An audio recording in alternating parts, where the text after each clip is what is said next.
This friendly family seemed harmless, but they were hiding the stuff of nightmares. Now, this incident happened in 1970. There was a man named Wade Corless.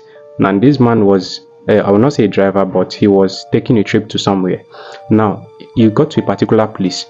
Now, he noticed there was a road barrier. Now, for those of you that doesn't know what is a road barrier is those things that they will use to block road so that driver will not be able to move forward for further inspection. So now he got to that place. There was nobody around, so there was just this sack on the road. So he have to stop his car and shift the barrier from the road. Getting to his car, he start the car refused to start, you understand. So he got out of the car looking for a place that he can get help from, as in for his car, probably mechanic or something. So he spotted one house, and mind you, this place that he is in the middle of nowhere, you understand. So he spotted one house from that road. So he followed the house. So on getting to the compound, he found out that the compound there was this car, like it was more as if the car is a mechanic, the house, sorry, is a mechanic place, you understand. Reaching the compound, he saw so many cars that is filled with like dusty, like cobwebs, like car that it has been long that they have packed. So he went through the door. So he knocked.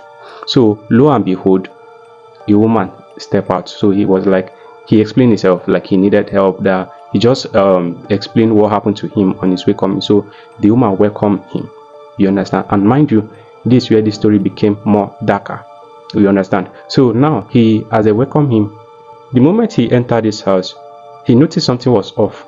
The house was extremely quiet. Though there were 3 inside this room, the house was extremely quiet. Nobody was communicating. They were just staring at him. I mean, the woman that invited him to her house with the 2 sons, and mind you, their face was no longer looking like as if it's human. Like their face was just off. There was this awkward look. They kept staring at this guy. So the woman just said, since it's too late for you to go out, why not pass a night here? Then we'll figure out what we'll do the next day, because since there's no mechanic, you understand. So the man thought about it, and the woman had a point. So he has to pass a night there. Now, because the room that they asked him to stay, it was let me just see, they have can I say it's underground building.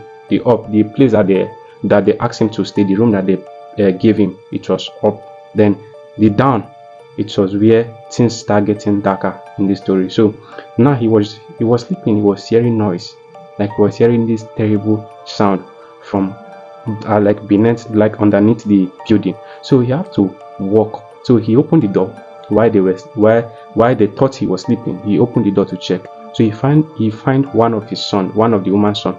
So the woman's son said to him, "We don't allow strangers at this hour of the time. Go and sleep." That is what he told the man. That is the guy. So the guy went back. So he just noticed that something was off.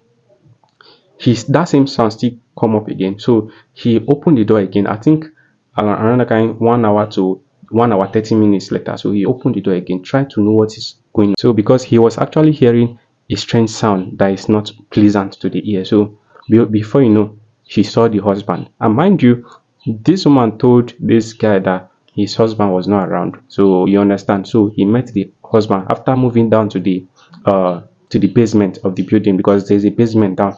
So after he moved there, so he saw the husband, and I say, "This is your end. You have seen what you are not supposed to see."